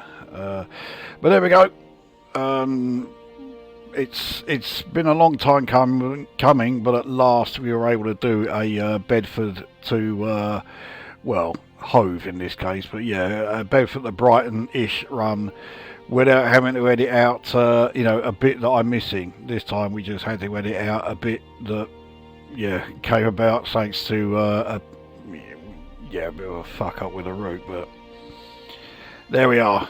So that's it anyway. That brings this video to an end, and we will see you at the next one.